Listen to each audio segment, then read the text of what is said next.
വരുന്നുണ്ട് വരുന്നുണ്ട്, മറ്റന്നാളെ വരുന്നുണ്ട്. ജിജോ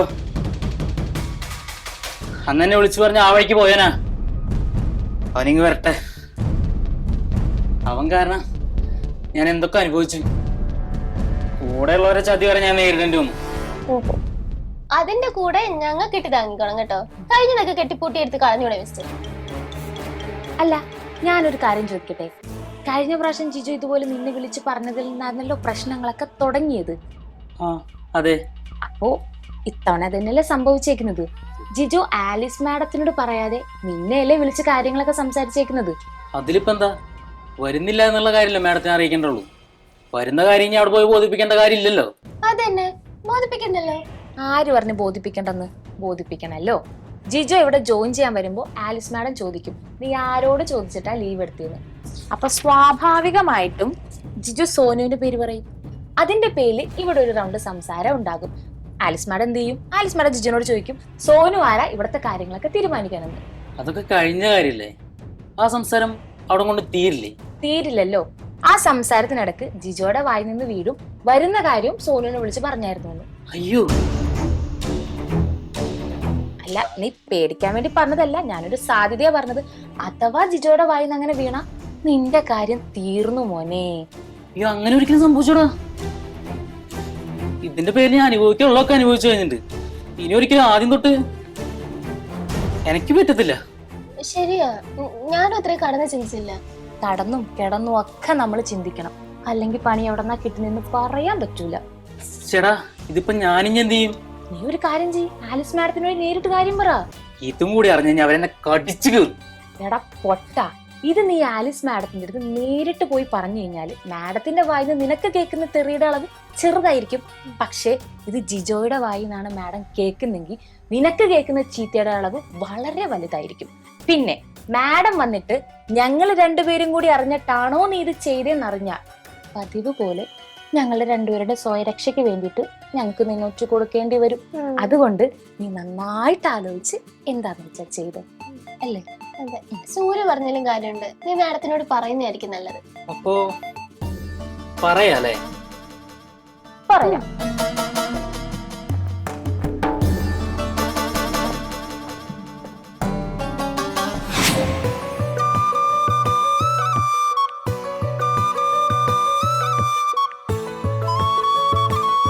മാം, മേ ഐ കം ഇൻ? മാം, എല്ലാ സമയം ഞാൻ അകത്ത് കയറിയതിന് ശേഷമല്ല അനുവാദം ചോദിക്കുന്ന ഒരു പരാതി മാഡത്തിനില്ലേ? ഇപ്രാവശ്യം ഞാനത് തിരുത്തി കുറിച്ച് അകത്ത് കയറുന്നതിന് മുന്നേ അനുവാദം ചോദിച്ചില്ലേ? ഇനി ഇതുപോലുള്ള എല്ലാ തെറ്റുകളും തിരുത്തി മുന്നോട്ട് പോകാനാണ് ഞാൻ ശ്രമിക്കാൻ പോകുന്നത്. എടാ മരക്കെഴുതേ,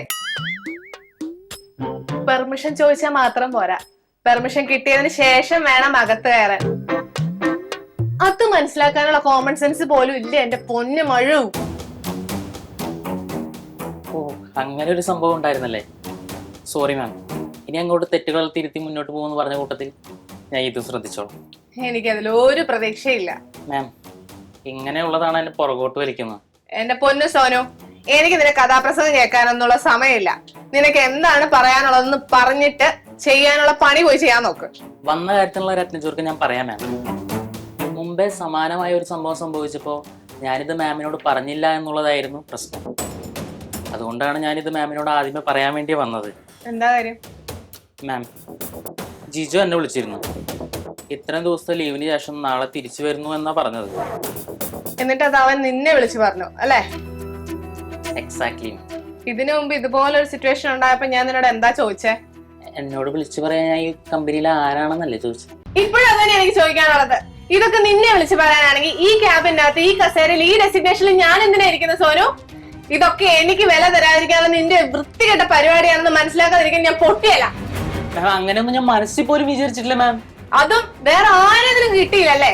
അവന്റെ കൂട്ടുകൂടി എന്നെ കളിയാക്കാനാണ് നിന്റെ ഉദ്ദേശമെങ്കിൽ എന്റെ പൊന്നു മോനെ സോനു, മാം ഇങ്ങനെ തെറ്റിദ്ധരിക്കില്ല മാം. കണ്ണിന് മുന്നിൽ ഇറങ്ങിപ്പോടാ. എനിക്കിങ്ങനെ തെറ്റിദ്ധരിക്കപ്പെടാൻ വേണ്ടി മാത്രമുള്ള വിധിയാണല്ലോ എന്റെ ദൈവമേ.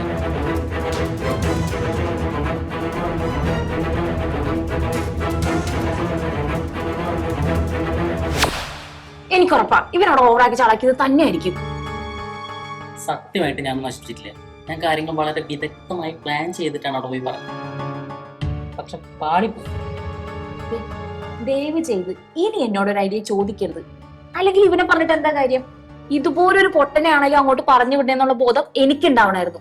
എന്റെ മാത്രം തെറ്റ്. വീട് അതൊക്കെ ഇനിയിപ്പോ എങ്ങനെ ഊരി പോയെന്നുള്ളത് ആലോചിക്കും. ശരി, ഒരു ചാൻസ് എനിക്കിതാ. മാഡത്തിന് എങ്ങനെയും കൺവിൻസ് ചെയ്യാനുള്ള ഒരു ചാൻസ് എനിക്കിതാ. ഒരു ഐഡിയ പറഞ്ഞത് പ്ലീസ്. ഇനി ഐഡിയ തരാനൊന്നുമില്ല. മാഡത്തിന്റെ ശത്രു ജിജോയ്ക്കുള്ള പണി നീ കൊടുക്കും, നീ അയക്കണം. മാഡത്തിന്റെ ശത്രു നിന്റെ മാത്രം ശത്രു ആയിരിക്കും. മതി, ഇത് മതി. എന്തായാലും എനിക്ക് അവനായിട്ട് പണിയാനുള്ളതാണ്. ഞാൻ ഇതിൽ കയറി പിടിച്ചോളാം. ഒരു വെടിക്ക് 2 പക്ഷി. താങ്ക് യു ചക്കരെ. എങ്കിൽ ഞാൻ പോയിട്ട് വരാം. കയ്യോടെ പോയിട്ട് വരാം.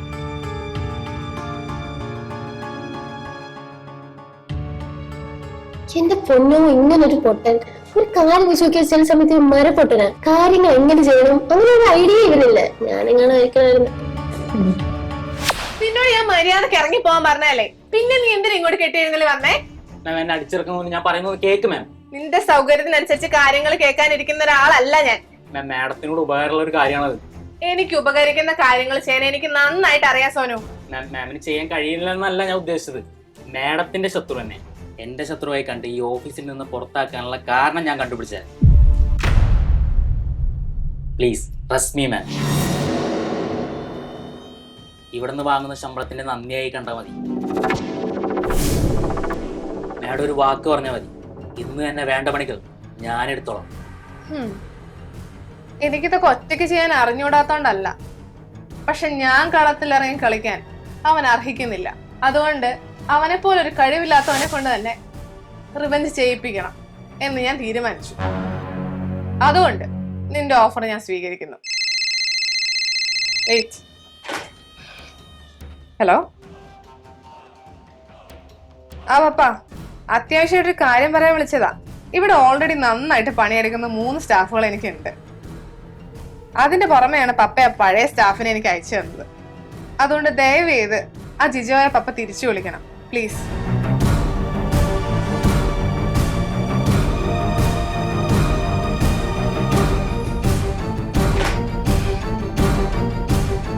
എന്റെ പപ്പ ആയതുകൊണ്ട് പറയല്ല, അയാളെ കൊണ്ട് എനിക്ക് യാതൊരു ഉപകാരവും ഇല്ല. ട്രസ്റ്റ് മീ മാം, അയാളെ ഇവിടുന്ന് പുറത്താക്കിയിരിക്കും. ഇന്ന് മാഡത്തിന്റെ റിക്വസ്റ്റ് റിജക്ട് ചെയ്ത പപ്പ തന്നെ നാളെ നമ്മളെ വിളിച്ച് ഇത് കാര്യം നടത്തി തരാൻ വേണ്ടി നമ്മളോട് തന്നെ പറയും. ഇത് വെറും പറച്ചിലായാ പോരാ, നടന്നിരിക്കണം. നടത്തിയിരിക്കും. എനിക്കിത് വിശ്വസിക്കണമെന്ന് യാതൊരു താല്പര്യവും ഇല്ല. പക്ഷെ ഈ കാര്യം ഇതിപ്പോ എനിക്ക് അത്യാവശ്യമായിട്ട് നടക്കേണ്ടതുകൊണ്ട് നിനക്ക് ഞാൻ കൈ തരുന്നു. ഇത്തവണ ഞാൻ എന്തിനു സജ്ജമായിട്ടാണ് നിൽക്കുന്നത്. ഇന്ദവാട്ടി എന്തെങ്കിലും പ്ലാൻ ഉണ്ടോ കയ്യില്? അങ്ങനെ പെട്ടെന്ന് ചോദിച്ചാൽ ഇല്ല. പക്ഷെ ഉടനെ ഞാൻ ഒരു പ്ലാനുമായിട്ട് മാമിനെ വിശദീകരിക്കാം. സമയം ഒട്ടും കളയാനില്ല, ഞാൻ പോകും. എടാ ജിജോ, നിന്നെ ഞാൻ ഒരുപാട് സ്നേഹിച്ച സമയം ഉണ്ടായിരുന്നു. ആ എനിക്കിട്ടാണ് നീ പണി തന്നു പോയത്. കറങ്ങിത്തിരിഞ്ഞ സമയം നിന്നെ എൻ്റെ അടുത്ത് തന്നെ കൊണ്ടെത്തിച്ചു. ഇനി എൻ്റെ ടാണ നിനക്കിട്ടുള്ള എല്ലാ കണക്കും ഞാൻ തീർത്തു തരാം.